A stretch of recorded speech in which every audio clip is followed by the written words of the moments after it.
What's up, lawn dogs? Here we are at the Echo plant. In my live stream, you saw the plant and how they make. And here are just some of the units that they have. So, 2620, 2620 TU are the entrance. This whole wall here is additional models that you get to choose one of, right? So I want to kind of go over some of the ones that are here, some of the differences, and then we'll kind of finish up with the split room. And at that point, we'll definitely take the 2620 with that, and then if there's another piece that you want to grab, we'll take it out back. So 2620 series is pretty familiar now. We have the U, the edge. Oh, we do. I stole this for the presentation, so that's inside. But chainsaws, so starting with Any of these 620 series. Is this available? Yeah, anything on this wall is available. Wow. Yep. Yeah, for a split boom you can. Yep. So from a 310, which is kind of your general 31cc, very lightweight, perfect for cutting small limbs around the side. I don't want to be filling trees all day long with it.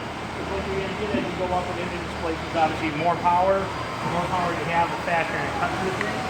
So any of these 14 cars, well, from the 310 all the way up to our 620, we have this is our Timberwolf model. This is basically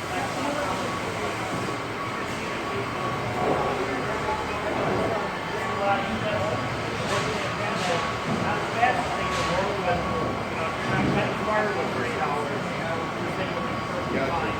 So easy to start, works very instant, has all the safety features. As you go up, you're using full power or replacement application. So if you're taking down big trees, obviously you want something with the 590 or the 620. And the differences between these two is really just kind of bolted on, right? Exact same engine, exact same performance. You'll see the 590 has a lightweight plastic handle. The 620 has actually a rubber overmoldable aluminum. Every steel chainsaw is plastic. It does reduce weight. Some of the people I know, right? aluminum because it has durability. Y'all change it? The side cover on the 590 is plastic. So you can adjust it? Aluminum is more durable. Oh, well, this is the... Never mind. You also have the options of some backpack blowers. What's the difference? I was like, oh wait, the trigger's not Yeah, H. so a question between a PV770H and a PV770T is just where your throttle controls are. The H stands for hip mount throttle, so you can see your throttle controls on the side or by your hip. Whereas a T model would be on the tube. So actually your joystick here would have your on-off That makes switch and your sense. throttle control. Now I do have a question. Can you adjust the throttle on this like you can this one? Like when it becomes loose, how you can move this all the way down and adjust the screw to make it tight again? Yeah, Can you do that with this one too? About. On this one you can. It's still serviceable, just not as easy as the 580. Okay. The 580 has an access where you can actually adjust any kind of slack that forms a throttle cable, and it's just a matter of going in there and turning it. Here you have to access it. It's a little bit more difficult, but you can still do it. So as far as the two blowers, you have the PV580, PV770. The PV580, in my personal opinion, is probably the best backpack blower that we've ever made. It's not the most powerful, but power to weight ratio and features, there's nothing else like this, the 580. It's very lightweight, very powerful, very long run times. Anyone who uses leaf blowers for snow, or like power snow, right? So this actually has a special plug on the side that you can unplug for wintertime operation. And what that does is actually blow warm air that's compressed inside the fan housing onto the carburetor and keep it running and keep it from icing up in cold winter operation. Excuse me, bro. No. It also has a really nice fan ventilation.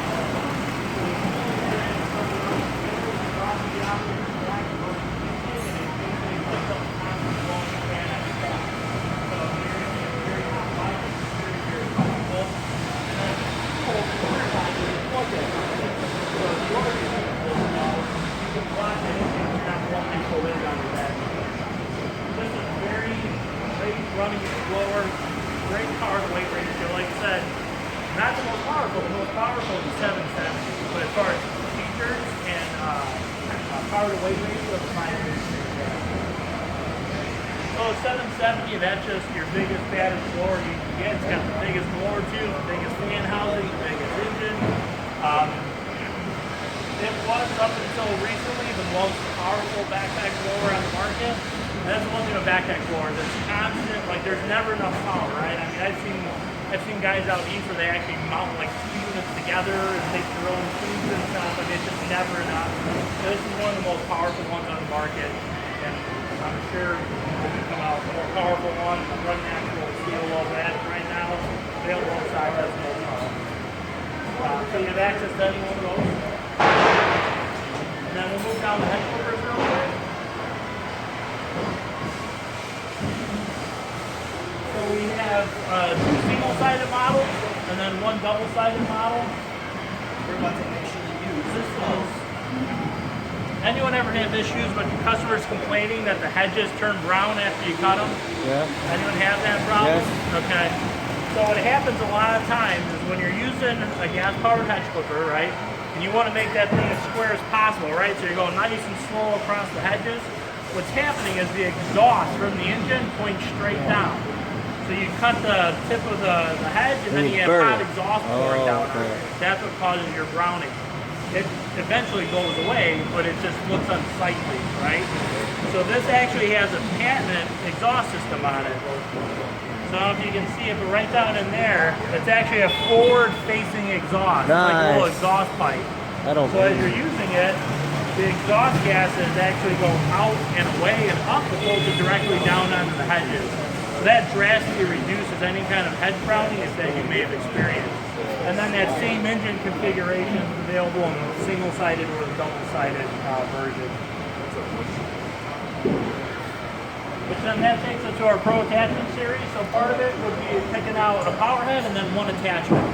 So obviously you can see anything from a fixed hedge clipper blade to an articulating hedge clipper blade, a pole pruner, it's the power source, and then 1 attachment, which obviously just gives you the versatility of being able to swap out different units without having a dedicated unit for that job.